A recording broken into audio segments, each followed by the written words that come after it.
On a mis un gamin à l'Élysée et on va le payer très cher. Parce que nos droits et nos devoirs sont régis par la Constitution, la mère de toutes nos lois, et que nos élus ne sont que des simples citoyens aussi. Que même le président Macron est un simple citoyen. Et depuis quelques jours dans les médias, on va passer tout un tas de choses, comme quoi que le RIC ne serait plus que la seule et grande revendication des Gilets jaunes. On a vu passer par exemple que M. Macron, M. Castaner ont donné enfin aux policiers une revalorisation de leur salaire. Mais franchement, ils vous prennent pour des mercenaires. Vous êtes le dernier rempart avant le peuple. Et c'est pour ça qu'ils vous ont donné ça. Sinon, ils vous auraient rien donné. Ils vous auraient rien donné. S'il n'y avait pas eu le mouvement des Gilets jaunes, que le peuple se révolte, que le peuple ose dire que maintenant stop, ça suffit, vous les policiers, vous n'aurez rien eu. Ils vous respectent même pas, ils vous prennent pour des mercenaires. Voilà ce que vous êtes. Mais regardez l'état de vos commissariats, regardez l'état de vos véhicules, regardez l'état de la justice. Et à un moment donné, réveillez-vous. Mais réveillez-vous. Réveillez-vous pour ceux qui ne sont pas déjà. On vous prend pour des cons. On vous prend pour des hommes sans honneur à vous donner des cacahuètes en vous disant restez à vos postes. C'est ça qu'il s'agit. On n'est pas là que pour une histoire d'argent, on est là aussi pour une question de valeur et d'honneur. C'est pour ça que le peuple s'est relevé. Dans les revendications des Gilets jaunes, on avait par exemple le SMIC à 1300 € net, en revalorisant le taux horaire, et pas de tour de passe-passe avec la prime de précarité comme a tenté de faire M. Macron. L'arrêt du gel d'indice des fonctionnaires, celui-là même qui régit vos salaires, que ce soit de l'infirmière, du policier, du pompier, de tous ceux qui sont dans la chaîne hiérarchique et tous ceux qui fonctionnent pour la France, tous ceux qui nous permettent à nous, le peuple français, d'avoir des services publics. La revalorisation du minimum retraite, pareil, pour que nos vieux et nos anciens puissent manger dignement, puissent vivre du fruit de leur travail et pas aller quémander au resto du cœur de quoi manger, de pas demander à la soupe populaire de quoi survivre pour le mois. Ça, c'est une honte. C'est une honte. Et ça est demandé par beaucoup de gilets jaunes. Pareil, le plafonnement des hauts salaires des dirigeants, les golden parachutes, les avantages des dirigeants, surtout en cas de faillite. Quand un petit artisan fait faillite, c'est les huissiers qui viennent à saisir ses meubles. On lui file pas une enveloppe avec du fric, pas comme pour les hauts salaires et comme pour ceux du CAC 40. Alors d'aujourd'hui, non seulement ils partent avec la caisse, et en plus ils laissent leur salarié dans la merde. C'est une honte. Il y a aussi la fin du CICE qui a été demandée. On a gaspillé 80 milliards d'euros minimum sur 5 ans. On parle même de 100 milliards d'euros à l'heure d'aujourd'hui. Et l'utilisation de cet argent, il aurait pu être utilisé à beaucoup de choses. Dans les maisons de retraite, dans les EHPAD, dans les hôpitaux, pour donner des moyens aux infirmières. Pareil, le gel des salaires. Regardez les infirmières, elles n'ont pas été augmentées, elles travaillent dans des conditions lamentables. Manque d'effectifs, manque de moyens. Il y a eu des morts encore dans les hôpitaux. Il y a eu un mort hier. Mais on va se réveiller quand encore ? Quand est-ce que nos politiques vont enfin prendre le taureau par les cornes? Et notre ministre qui nous dit, mais non, mais vous savez, c'est peut-être parce qu'il y a un dysfonctionnement. Les dysfonctionnements, quand vous travaillez à 10 dans un service pour faire tourner un service entier, mais comment voulez-vous qu'il n'y ait pas de dysfonctionnement? Le dysfonctionnement, il vient d'en haut. On parle de santé, il nous parle de comptabilité. Mais arrêtez. Tout le but est là, c'est de nous faire passer dans le service privé, de casser nos services publics, et c'est une honte. Cet argent-là, il aurait pu être utilisé pour vous, messieurs les policiers, pour vos commissariats. Pour vos commissariats, comment voulez-vous faire la chasse aux voleurs quand vos voitures à 300 000 km? On est là aussi pour la remise à plat de la politique fiscale générale, que les grandes entreprises françaises et étrangères sur le sol français, comme les plus petites, soient à égalité devant les impôts, devant les charges, et avec la fin du RSI, devant le régime de sécurité sociale. J'en ai un exemple concret sous les yeux. L'usine en blanc, c'est Coca en bas. Coca en France négocie ses charges, négocie ses impôts. Un petit artisan de quartier, lui, il négocie rien du tout, il paye plein gaz. Il paye 30% d'impôts en moyenne quand les grandes sociétés n'en payent que 5%. Pareil pour Carrefour. Carrefour se gave avec le CICE, Carrefour négocie ses charges. Comment voulez-vous qu'un artisan du coin... Regardez le nombre d'épiciers qu'on fermé. On n'a plus d'épiciers dans nos rues. Pourquoi? Parce que les grandes surfaces ont l'avantage, les grandes surfaces peuvent négocier leurs impôts. Et il a été là tout le bas de notre faiblesse fiscale. C'est que derrière, on a favorisé les gros au détriment des petits. Pareil, le français, c'est pas qu'il ne veut pas payer d'impôts, c'est qu'il demande un impôt plus juste. Le français, ça ne dérange pas. Mais à un moment donné, franchement, quand les grands et les gros se gavent et qu'on leur enlève l'ISF, c'est de l'injustice. Et c'est pour ça que les Français veulent que l'ISF soit remis. S'ils veulent un responsable, il est devant vous. Qu'ils viennent le chercher. Ils ne payent pas d'impôts parce qu'ils sont déjà assez dans la merde comme ça et que les gros qui peuvent payer de l'impôt, ils en payent. Au nom de la solidarité. Pareil, l'interdiction de vendre les biens appartenant à la France.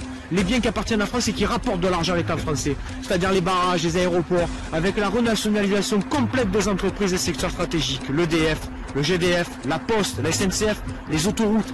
D'ailleurs, sur ce sujet, je vous invite à consulter des vidéos comme celle de Osons causer, scandale autoroute. Et vous comprendrez en 6 minutes de quoi il est question ici. Pareil sur les réformes de la justice. On demande le arrêt et le retour en arrière sur les réformes de la justice. qui ont démantelé notre système de justice et qui ont fait qu'aujourd'hui, le fort est puissant et le faible n'est rien face à la justice. Regardez Jérôme Cahuzac, les yeux dans les yeux. Et aujourd'hui, il ne va même pas en prison. Ou pire, il est en train de devenir un simple médecin en Corse, alors que le personnage n'a même pas fait une seule journée de prison pour les crimes qu'il a commis. Pareil pour les Balkany, 30 ans de politique, où ils s'en sont mis plein les poches et qui n'ont même pas peur d'aller en prison. Pourquoi? Mais parce qu'ils n'iront jamais en prison. Par contre aujourd'hui, faites ne serait-ce qu'une bêtise dans la rue, et si vous n'avez pas les moyens de vous payer les mêmes avocats ou les mêmes combines, ou vous ne connaissez pas le juge, vous irez en prison. Vous irez en prison. Et pour ceux qui n'y vont pas, c'est parce qu'il n'y a pas assez de place en prison. C'est pareil, ça fait partie de la faiblesse de notre justice. Alors d'aujourd'hui, nos prisons sont dans un état lamentable. Et on aurait pu mettre de l'argent depuis des années dedans. Depuis des années. Et c'est ce qui est demandé par pas mal de gilets jaunes. Pareil, la remise du crime de haute trahison dans la Constitution française, du président de la République. Pourquoi? Parce qu'à l'heure d'aujourd'hui, le président n'a pas le droit de signer des traités contre la volonté du peuple. En 2005, nous avons voté non au référendum et ça a été mis quand même. C'est une honte. C'est une trahison vers le peuple. Pareil quand il signe des traités qui enlèvent de la souveraineté du peuple au profit de l'Europe. C'est illégal. C'est contre la volonté du peuple et contre la Constitution. Parce que le président est le garant de nos institutions, garant de l'indépendance et garant de la force du peuple en France. Pareil, beaucoup de gilets jaunes demandent la fin de la politique d'austérité, l'abrogation de la loi 1973, dénonciation de l'article 123 du traité de Lisbonne. Traité qui, à l'heure d'aujourd'hui, fait que nous sommes obligés de passer par des banques privées pour financer nos déficits et non plus par les banques centrales. Nous finançons les actionnaires des banques, nous gavons les banques. Je vous incite à aller regarder des vidéos simples, tapez « Comprendre la dette publique » sur Internet. Et vous avez des vidéos de 10 minutes qui vous expliquent que depuis plus de 40 ans, nous sommes pris pour des cons. Pareil, qui est contre le RIC? Personne. Le RIC serait un formidable outil. Ça a été demandé par beaucoup de gilets jaunes et c'est normal. On pourrait voter des lois, demander des lois, abroger des lois, virer des personnes qui ne sont plus favorables au peuple et qui se permettent d'être là uniquement pour leurs intérêts personnels, de pouvoir modifier la Constitution. Ça, on le demande. Mais ce n'est pas la seule demande des revendications des gilets jaunes. Et c'est pour ça que j'ai fait cette vidéo. Parce qu'à un moment donné, on nous prend pour des cons, on nous manipule. Et c'est une honte. Pareil, la fin des avantages présidentiels à vie. Des avantages des élus qui ne correspondent pas au cadre de leur mission. Les frais d'obsèques, les HLM. Et encore, quand je vous dis HLM, je ne vous parle pas du HLM du quartier. Hein. On parle des HLM dans les beaux quartiers de Paris. D'ailleurs, on se demande même comment ils ont pu être appelés HLM. Pareil, la création d'un organisme de contrôle par tirage au sort. Avec moitié pour citoyens, moitié des fonctionnaires. Que cela permette de contrôler les abus, les conflits d'intérêts, le manquement au devoir et à la fonction, et surtout de contrôler les frais des élus. D'arrêter ces enveloppes de 3 000 € sans contrôle. Quand nous payons des impôts, nous devons amener des justificatifs que nous devons garder plusieurs années. Nous devons prouver notre beau faux impôts. Nous devons, nous, faire la preuve de nos frais. Les élus doivent faire de même. C'est une simple mesure d'égalité avec le simple citoyen en bas. Pourquoi nous serions soumis à un contrôle accru de nos frais, de tout ce que nous dépensons, et les élus ne feraient rien, sans surveillance, se gaveraient en plus? Non. Ça, les citoyens l'exigent et le demandent, l'égalité. Pareil, l'abrogation de la loi travail. Pourquoi? Demander à, par exemple, les dernières personnes qui ont été dévalorisées, c'est-à-dire les intérims. Aujourd'hui, leurs trajets ne sont plus payés. Le rapport de force a changé en faveur des grands, en faveur des puissants, et le faible salarié n'a plus rien en face. Pareil, demander aujourd'hui, regardez l'état des prud'hommes. 30% des saisies des prud'hommes en moins, 50% d'indemnisation en moins. Ça prouve bien qu'à un moment donné, il y a un déséquilibre qui s'est créé. Pareil, l'abrogation de l'article 80 pour les ambulanciers, ça a été demandé. Ça a été demandé par tous les ambulanciers qui sont passés. Pourquoi? La liberté d'entreprendre doit être défendue en France. Si un ambulancier veut être un indépendant, il a le droit de l'être. L'abrogation de la loi, l'article 80, ça va dans ce sens-là. L'article 80 favorise les grands, les puissants, les grands groupes, et va tuer les petits artisans du monde de l'ambulance. Et c'est une honte. C'est une honte. Tout comme la destruction des métiers protégés comme les taxis. Pourquoi ils sont dans la rue? Alors d'aujourd'hui, les taxis ont des tarifs qui sont réglementés par l'État, doivent acheter une licence, doivent acheter un véhicule, doivent en plus faire équiper leur véhicule. Demandez un taxi combien ça coûte d'équiper un véhicule et vous comprendrez de quoi on parle. Alors d'aujourd'hui, un Uber, il prend le véhicule du voisin, s'inscrit sur une plateforme et va faire du Uber. En concurrence déloyale avec les chauffeurs de taxi. Ce n'est pas normal. Pour gaver des actionnaires d'entreprises privées, ce n'est pas normal. Pour répondre à la libéralisation des marchés et au lobby européen, ce n'est pas acceptable. Pareil pour tous les métiers qui ont été détruits. Tous les métiers qui ont été détruits depuis plus de 40 ans. Il suffit de regarder le nombre de manifestations qu'il y a dans les rues pour comprendre l'ampleur du problème. Et ce n'est pas normal. Pareil, dans un dernier point qu'on a évoqué avec les Gilets jaunes, c'est de prendre en compte le vote blanc. et de prendre en compte le casier judiciaire vierge pour les élus. Pourquoi? À l'heure d'aujourd'hui, vous avez des gens qui se représentent. Regardez Sarkozy, il est en train de revenir, avec le nombre de casseroles qu'il a derrière lui. Ségolène Royal est en train de revenir. Je vous rappelle les portiques écotaxes, 880 millions d'euros gaspillés, jetés à la poubelle, pour une mesure inutile. Et elle revient aujourd'hui pour sauver la gauche. Vous avez aujourd'hui monsieur François Hollande, sitôt viré en 2017, il revient sur le devant de la scène en nous disant « Mais monsieur Macron, mais c'est le président des très riches. Mais monsieur Hollande, vous étiez le président des riches. Monsieur Macron était votre ministre. Comment osez-vous dire ça aujourd'hui? Vous venez nous dire aujourd'hui que nous serions assez idiots pour avoir oublié ce que vous avez fait. Et regardez-le, monsieur François Hollande, sous son quinquennat, nous sommes passés de 230 niches fiscales à plus de 450 niches fiscales. C'est une honte, c'est une honte. Ça a favorisé les riches, 20% de richesse captée par les 1% de la population les plus riches en 5 ans. En 5 ans. On demande aussi la saisie de l'article 68 contre M. Macron. Et alors j'entends déjà des gens qui nous disent « Mais non, ça n'a jamais été fait, ça ne pourra jamais être fait. » Et ça a déjà été fait. On vous ment, on vous raconte des conneries. Ça a déjà été fait contre M. François Hollande par 79 députés qui ont saisi l'article 68 après que M. François Hollande a divulgué des secrets défense à la presse. Ça a été abandonné en cours de route par le vote à 13 voix contre 8 parce qu'on a jugé que c'était parce que les députés ont jugé que c'était trop proche des élections. Et ils ont dit il vaut mieux laisser François Hollande aux manettes le temps de faire les élections et il partira par ce biais-là. Mais ça a déjà été fait et on vous prend pour des cons. Parce qu'il ne faut pas oublier un truc, les journalistes à l'heure d'aujourd'hui ont une niche fiscale créée par François Hollande de 7 500 €. C'est-à-dire que tous les ans, ils déduisent 7 500 € de leurs impôts. Et ça prouve bien qu'à un moment donné, on a un problème de séparation des pouvoirs. Ça prouve bien que les médias ne sont pas francs avec nous. À l'heure d'aujourd'hui, on demande aussi une remise à plat de l'égalité de temps de parole pour l'élection présidentielle. Ça a été transformé 2 ans avant les élections de M. Macron, en équité de temps de parole basée sur les sondages. Et ceux qui possèdent les sondages sont les mêmes qui possèdent les médias. Et à l'heure d'aujourd'hui, on demande l'égalité de temps de parole et l'arrêt des sondages pendant les élections présidentielles pour que les Français ne soient pas influencés dans leur choix. Alors ça, c'est 10 mesures que j'ai essayé de vous évoquer, mais il y en a déjà beaucoup d'autres. Il y en a beaucoup d'autres parce qu'il y a 40 ans qu'on nous prend pour des cons. Et alors d'aujourd'hui, j'en appelle aux policiers, j'en appelle à tous les citoyens qui ne se sont pas, entre guillemets, déjà mis un gilet jaune, mais regardez.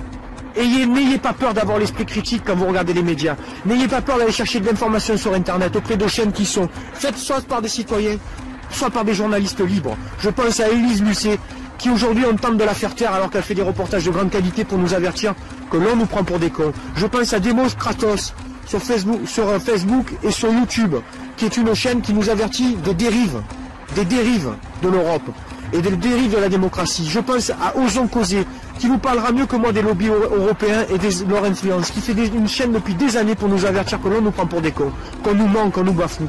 Et aujourd'hui, c'est pas parce qu'on vous donne des cacahuètes, messieurs les policiers, qu'il faut pas oublier toutes ces années où vous avez vu la situation se dégrader dans les quartiers, où vous avez vu la justice manquer de respect aux citoyens, aux victimes. Regardez une victime à l'heure d'aujourd'hui, elle a beaucoup moins de droits que l'auteur du crime. L'auteur du crime a un avocat payé d'office, la victime doit payer d'avance son avocat, doit payer les experts, les médecins experts de sa poche, en espérant être remboursé derrière. On a eu le cas il y a quelques années où un violeur, la victime se fait violer, et elle apprend quelques temps après, par hasard, que son violeur habite 3 étages au-dessus d'elle, et c'est elle qui a dû déménager. On a eu bon nombre d'exemples dans la justice où les victimes ont été bafouées, leurs droits jetés à la poubelle. Pour un simple fax, on a eu des prisonniers libérés. On a aujourd'hui des commissariats qui ne sont bons qu'à taper des procédures. Et encore, le temps de taper la procédure, les gars sont déjà dehors. C'est une honte. On nous prend pour des cons. On nous manque de respect. Et par exemple, pour l'article 68, je vous dis une seule chose. Macron se réfugie derrière 90 cartes de CRS en nous disant « Venez me chercher. Venez me chercher ». Il n'y a pas besoin d'aller chercher M. Macron. On a tous dans nos circonscriptions des députés et des élus. Tous. Et ces élus-là doivent respecter la volonté du peuple. Allez les voir. Allez leur mettre la pression. Et quand je dis pression, c'est une manière sereine. Je ne parle pas de violence. Je parle d'aller les voir, de faire des sit-ins dans leur permanence, d'aller les emmerder, de leur dire de respecter la volonté du peuple. Ils n'ont pas leur volonté propre. Nous sommes le peuple. Vous êtes le peuple. Chacun d'entre nous fait partie du peuple. Et notre volonté doit être respectée. On a trop longtemps bafoué le peuple français. Et le peuple français a courbé les chines. A pensé à un moment donné qu'il était dans les cordes du ring. Et c'est dans les cordes du ring que le peuple a toujours été le plus fort en France. Nous avons connu bon nombre de périodes où nous avons été dans les cordes, où le peuple a su relever la tête et a su prendre des coups et réavancer et donner des coups lui aussi, à pouvoir avoir de la fierté, à pouvoir respecter un certain nombre de valeurs qu'il a toujours embrassé le peuple. Les valeurs d'indépendance, de justice, de liberté, d'équité et d'égalité entre les hommes. Et ça, nous ne devons pas les laisser bafouer. Nous voulons vivre en fraternité dans le respect de nos règles, de nos égalités. Et alors d'aujourd'hui, le peuple se doit de se relever, de dire maintenant stop. Stop, messieurs les élus. Vous vous êtes assez gavés sur notre dos. Et alors d'aujourd'hui, le peuple va se relever, va vous faire mal. Va vous dire que maintenant ça suffit. Que l'Europe n'est pas notre gouvernance. Ce n'est pas nous qui avons décidé d'aller en Europe, c'est vous, messieurs les élus. C'est vous qui nous avez guidés depuis le traité de Lisbonne dans la merde. Qu'aujourd'hui, la Commission de Bruxelles ne nous respecte plus. Et qu'aujourd'hui, le peuple a décidé, le peuple français a décidé de récupérer son indépendance et de récupérer tous ses droits et de vivre en égalité. Que du plus fort jusqu'au plus faible, nous soyons tous au même niveau. Que nos vieux puissent vivre dignement. Que nous puissions vivre dignement du fruit de notre travail. Et qu'il est honteux, mais il est même inacceptable qu'à l'heure d'aujourd'hui, on nous dise mais on va vous taxer, messieurs, et vous allez devoir subir, vous allez devoir courber les chines, et nous allons privatiser tout votre pays, et vous allez être dans la merde parce que nous allons nous barrer avec le pognon. C'est hors de question et c'est lamentable. Et c'est pour ça que j'en appelle au peuple en entier, quel qu'il soit, d'un quartier, au fin fond de sa campagne, au milieu de la ville, je m'en fous. Nous sommes tous le peuple, plein et entier, et nous avons tous des droits, et nous avons, même si nous avons des devoirs, nous avons tous des droits à faire respecter. Et que ces droits ne sont pas acquis, ces droits nous devons nous battre, et nous devons les conserver par la force. Et que c'est pas quelques syndicats qui aujourd'hui essaient de nous vendre ou de récupérer un mouvement qu'on va les laisser nous bafouer. C'est pas quelques élus qui tentent des politiques de récupération que nous allons les laisser faire. Non, stop. Et si je suis en colère, c'est parce que je vois des choses qui sont inacceptables. Je regarde l'histoire de ce pays sur de nombreuses années. Et à chaque fois nous avons été dans la merde, c'est là où nous avons été les plus forts. Et aujourd'hui nous sommes les pieds dans la merde. Mais le coq, même les pieds dans la merde, il est fier. Et ce coq-là va se réveiller. Ce peuple-là va se réveiller et il va dire stop. Et aujourd'hui, il ne faut pas lâcher. Mai 68 a duré plus de 6 mois. La Révolution française a duré plus de 10 ans. Et s'il le faut, je pense que le peuple français est capable de durer et de lutter pendant des mois. Et maintenant, luttons pour nos droits et arrêtons de nous faire manquer de respect. Et arrêtons de nous faire bafouer et arrêtons de nous faire prendre pour des cons quand on nous jette des cacahuètes et qu'on nous dit mais les gars, c'est bon, je vous ai donné des miettes, contentez-vous-en. Maintenant, stop. Nous voulons récupérer la France au nom du peuple. Au nom du peuple.